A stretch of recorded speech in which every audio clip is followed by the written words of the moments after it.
I just want to say I think that this fight just put the UFC in a different universe. Like, we are in a multiverse of UFC outcomes, and if Belal Muhammad would have won, we would have gotten Topuria versus Makhachev, and now we're not getting that fight. And now we're not going to get that fight.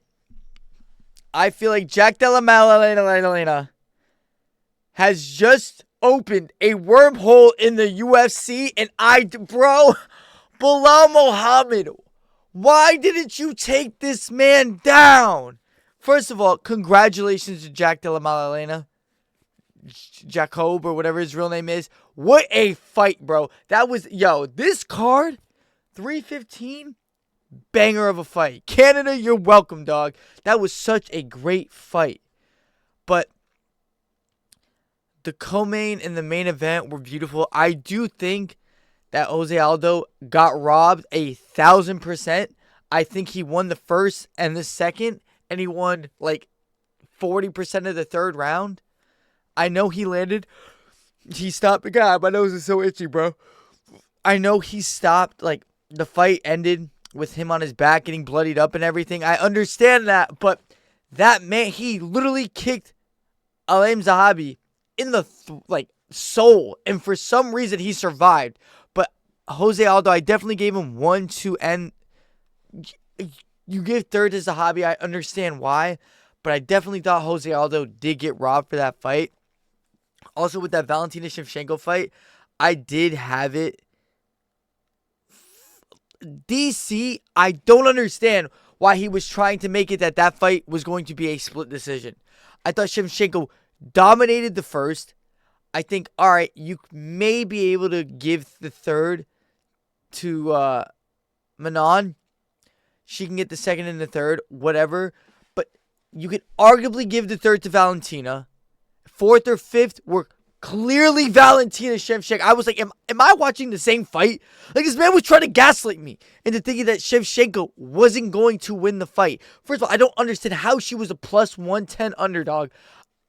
She's the only person. I had a parlay going with Jose Aldo, Valentina Shevchenko, Belal Muhammad.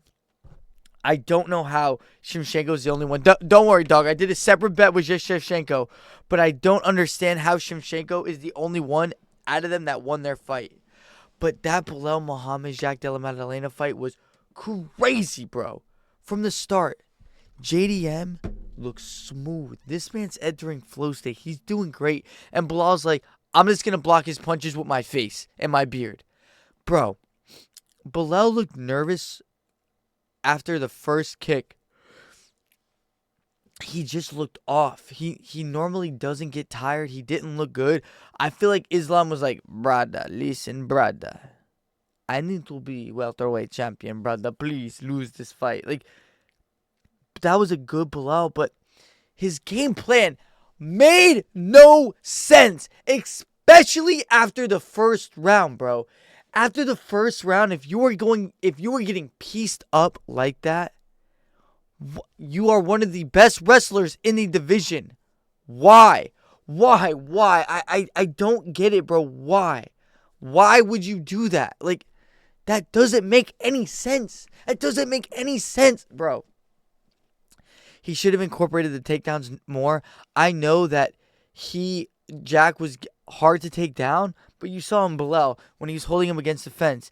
In the clinches, he was doing really well.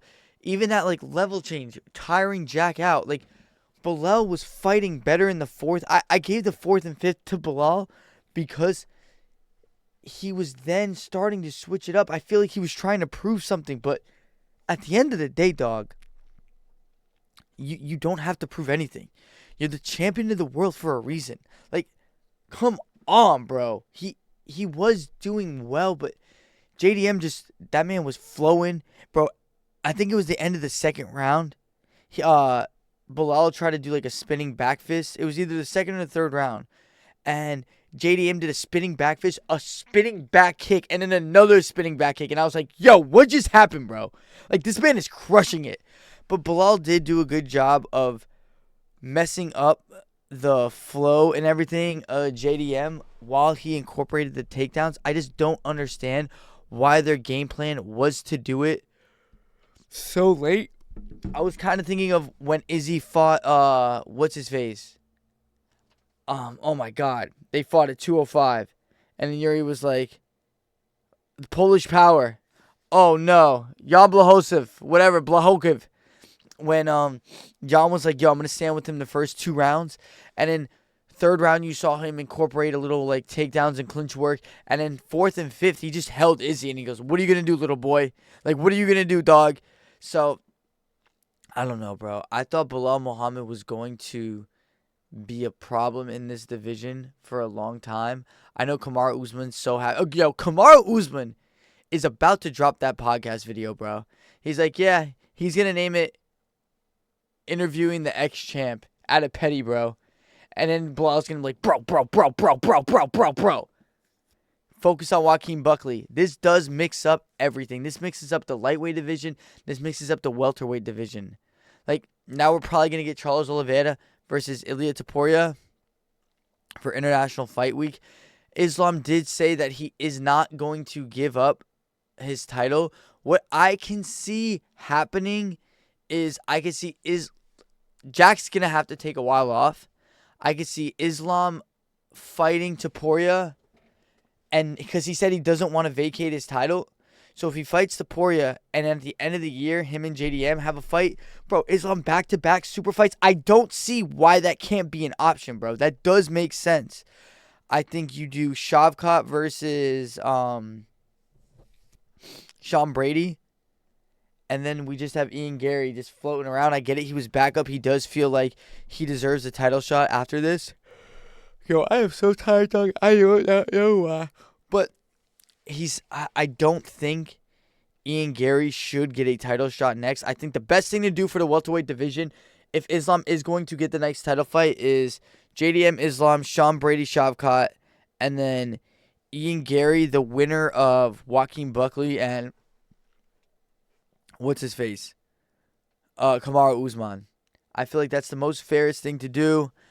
I don't know what you do with Belal. You know what? No, you do know what you do with Belal. If Usman wins, or even if he loses, if Usman loses, Belal versus Usman, that would be a super fun fight. Belal is up there with age. I know, like, he was champion, and he does look good, and he looks like he is on another run, but it's kind of like that Leon Edwards thing. Like, you're either, like, you're closer to the end of your career than you are to, like, not, like, you're just closer to being retired. I think they are pretty similar in age. I think Bilal's 35. I think Usman's like 402. Hold up, I'm literally checking right now. Dog, facts checking on the video. Wow, crushing it. I just updated my iPhone. I have no idea what's going on. But Belal Muhammad, I'm pretty sure, is 35. Oh, no, he's 36. Damn, that man's kind of old, bro. And Kamaru Usman is, I mean, he has no knees, so you got to bring him up a little bit. He's 38, so they're only 2 years apart. I know Jack's 28, 29, so they're closer in age than Belal and Jack was. But I think you can do that fight after Kamaru Usman most likely is going to lose to Joaquin Buckley if he does not retire. I could see him holding on, even if he loses, for one more fight, just to fight Belal, because I feel like that would be a banger of a fight. And then I don't know why Islam can't just be like, yeah, I'll fight Topuria, and then go up and fight JDM. Did you see JDM's right eye? He's going to need some time off to heal. I think he might, like, not be able to fight for 6 months.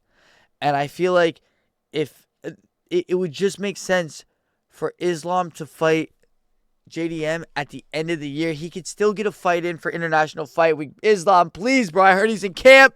Stay in camp, bro.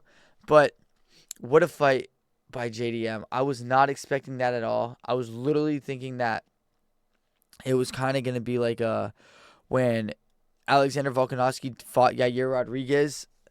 I thought, or even like when Yair fought Max Holloway, I think he was going to have some problems on the feet. But I think the grappling would have been too much for JDM.